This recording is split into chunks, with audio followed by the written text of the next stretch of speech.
Back in my day, we had to wait a full 30 seconds between our blood-soaked, zombie-infested chambers of horror, and we were thankful for it.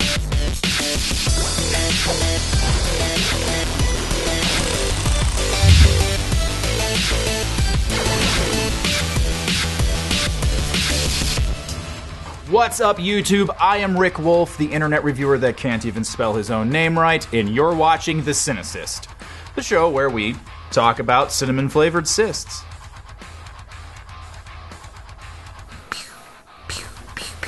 Oh, you're still here? Okay.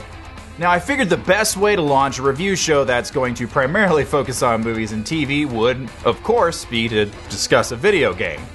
A video game that's, in a way, 20 years old. Wow, look at that view counter soar.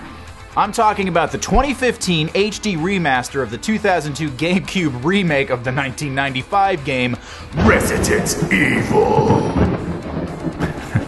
I always wanted to do that. It's a remake of RE. The first Resident Evil is something that is beloved nostalgia to me. It was the first game to actually make me feel tension and suspense and really make me think about my actions and force me to manage my inventory. It was also the first game to ever truly put some digital hair on my chest. In real life, you'd probably be all,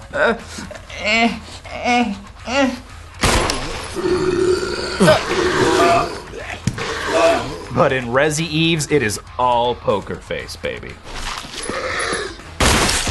So RE and me go way back. But then those Mila Jovovich movies came out, and now I kind of pretend like we don't know each other in public. Resident Evil 6 didn't help either. Blarf.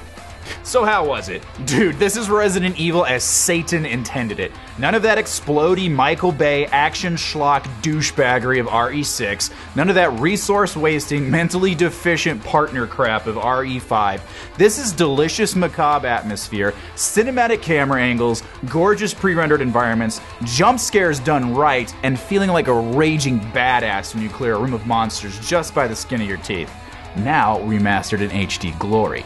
This is Resident Evil in its purest, most unmolested form. The bummers are that some of the textures do suffer from overcompression, or maybe they just didn't have time to rebuild the original asset and they just upscaled it. I don't know. There is some pretty nasty looking stuff uglying up the environments.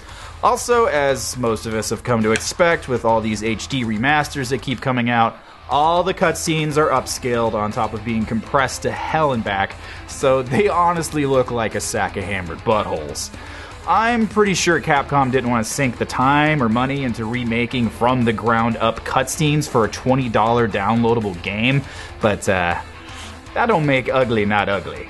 That said, nothing looks nearly as bad as some of the eyesores you'll bump into if you decide to play the Ultimate HD edition of Resident Evil 4.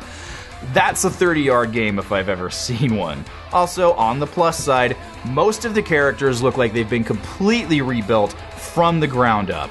The members of STARS look great, and it's nice to see Chris Redfield before he started shooting shark adrenaline. You can also swap between playing in 16:9 widescreen or be a purist and play in the original 4:3 aspect ratio. As for the controls, there is an option to play with an updated control scheme using the analog sticks that might feel a little bit more like what you're used to if you've never played an old school Resident Evil game. But if you're like me and you've been playing these games since you were but a wee lad, it's just a little too foreign a thing to adopt when your brain already has those dusty old tank controls hardwired. Kind of found the analog controls to be almost a little too responsive and all herky-jerky, but if you do manage to master them, I kind of got the impression you could probably run circles around the enemies. Oh, look at that. You totally can. Literally.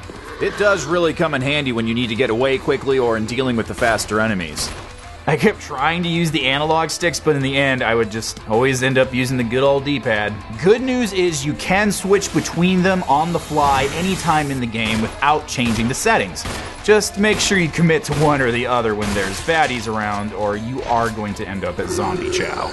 In true RE tradition, you still can't walk and aim at the same time, but it really doesn't hose you up like you might think it would. RE fans have bitched for years for the ability to run and gun, and once we finally got through to Capcom, they gave us this.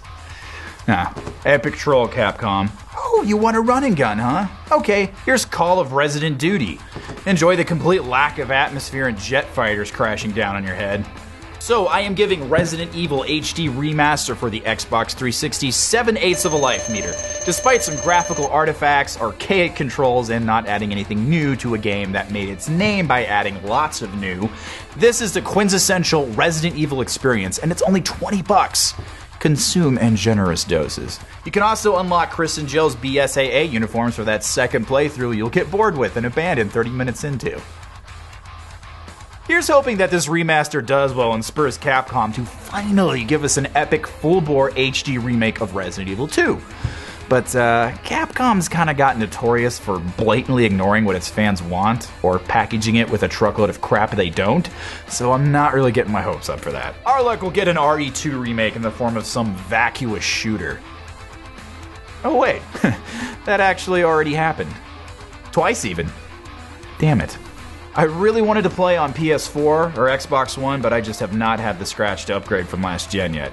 Oh, and hey, I feel like starting a flame war. Should I get a PS4 or an Xbox One? Dance puppets. If you dug this video, give that subscribe button a hit and don't talk any Resident Evil. Ricky got a footy tie.